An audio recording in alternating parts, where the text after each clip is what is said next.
Halo sobat, perkenalkan nama saya Christian Stefano Anto. Dalam video kali ini saya akan menjelaskan kedudukan dan peran PNS dalam NKRI. Kita masuk pada poin yang pertama, yaitu manajemen ASN. Manajemen ASN adalah pengelolaan ASN untuk menghasilkan pegawai ASN yang profesional, memiliki nilai dasar, etika profesi, bebas dari intervensi politik, bersih dari praktik korupsi, kolusi, dan nepotisme. Dalam manajemen ASN terdapat kedudukan PNS. Pegawai ASN berkedudukan sebagai unsur aparatur negara yang menjalankan kebijakan yang ditetapkan oleh pimpinan instansi pemerintah serta harus bebas dari pengaruh dan intervensi semua golongan dan partai politik. Peran manajemen ASN ialah sebagai perencana, pelaksana, dan pengawas penyelenggaraan tugas umum pemerintahan dan pembangunan nasional melalui pelaksanaan kebijakan dan pelayanan publik yang profesional, bebas dari intervensi politik, serta bersih dari praktik korupsi, kolusi, dan nepotisme. Hak dan kewajiban.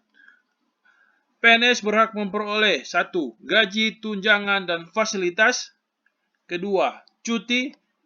3. Jaminan pensiun dan jaminan hari tua. 4. Perlindungan. Dan 5. Pengembangan kompetensi. Kewajiban pegawai ASN yaitu setia dan taat pada Pancasila, UUD 45, NKRI, dan pemerintah yang sah, menjaga persatuan dan kesatuan bangsa, melaksanakan kebijakan yang dirumuskan, menaati ketentuan peraturan perundang-undangan, melaksanakan tugas kedinasan dengan penuh pengabdian, kejujuran, kesadaran, dan tanggung jawab, menunjukkan integritas dan keteladanan, menyimpan rahasia jabatan, dan bersedia ditempatkan di seluruh wilayah NKRI. Kode etik ASN. Kode etik dan perilaku bertujuan untuk menjaga martabat dan kehormatan ASN. Fungsi kode etik. 1. Sebagai pedoman, panduan birokrasi publik atau ASN dalam menjalankan tugas dan kewenangan agar tindakannya dinilai baik. 2. Sebagai standar penilaian sifat, perilaku, dan tindakan birokrasi publik atau ASN negara dalam menjalankan tugas dan kewenangannya.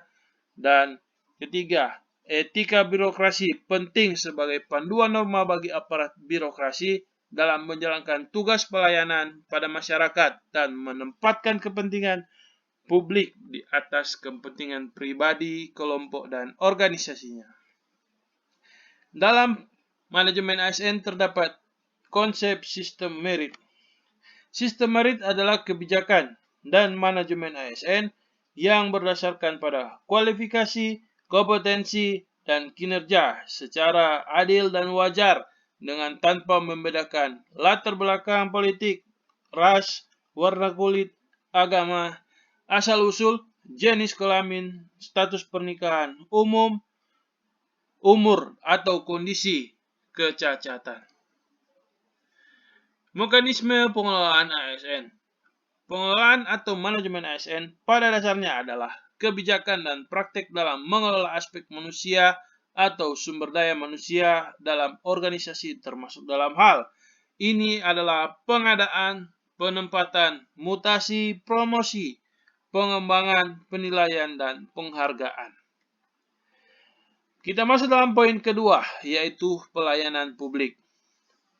Pelayanan publik adalah kegiatan atau rangkaian kegiatan dalam rangka pemenuhan kebutuhan pelayanan sesuai dengan peraturan perundang-undangan bagi setiap warga negara dan penduduk atas barang, jasa, dan atau pelayanan administratif yang disediakan oleh penyelenggara pelayanan publik.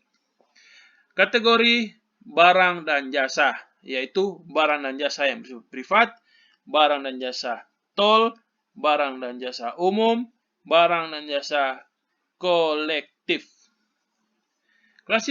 Klasifikasi pelayanan publik. Antara lain, 1. Pelayanan administratif, pelayanan jasa, pelayanan barang, serta pelayanan regulatif.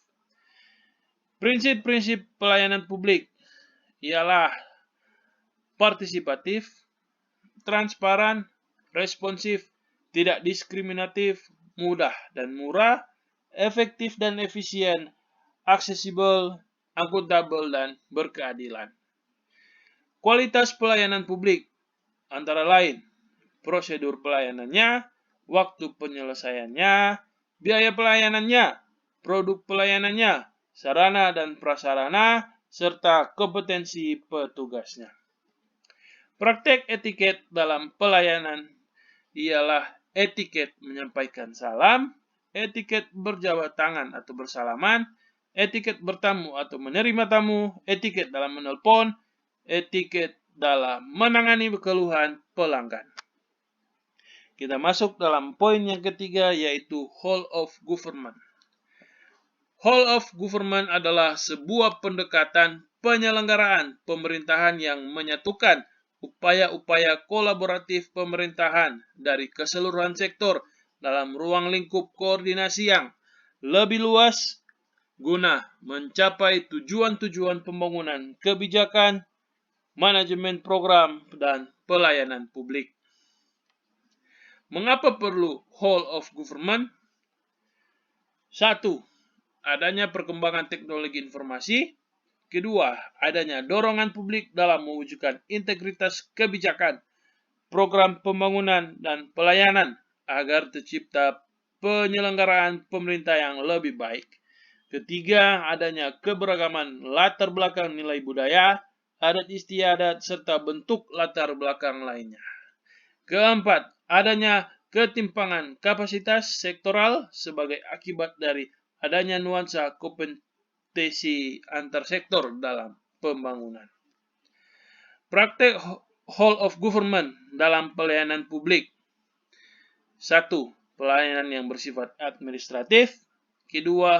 Pelayanan jasa. 3. Pelayanan barang. 4. Pelayanan regulatif. Tantangan praktek whole of government. Yang pertama ialah kapasitas SDM dan institusi. Kapasitas SDM dan institusi yang terlibat dalam whole of government tidaklah sama. Perbedaan kapasitas ini bisa menjadi kendala serius ketika pendekatan whole of government. Misalnya, mendorong terjadinya merger atau akuisisi kelembagaan, di mana terjadi penggabungan sumber daya manusia dengan kualifikasi yang berbeda. Yang kedua, nilai dan budaya organisasi. Seperti halnya kapasitas sumber daya manusia dan institusi, nilai dan budaya organisasi pun menjadi kendala manakala terjadi upaya kolaborasi sampai dengan penyatuan kelembagaan. Yang ketiga ialah kepemimpinan. Kepemimpinan menjadi salah satu kunci penting dalam pelaksanaan WOG. Kepemimpinan yang dibutuhkan adalah kepemimpinan yang mampu mengakomodasi perubahan nilai dan budaya organisasi serta meramus SDM yang tersedia guna mencapai tujuan yang diharapkan. Akhir kata saya ucapkan terima kasih. Demikian video ini. Semoga bermanfaat untuk kita yang menonton. Salam ATR BPN. Melayani profesional terpercaya. Terima kasih.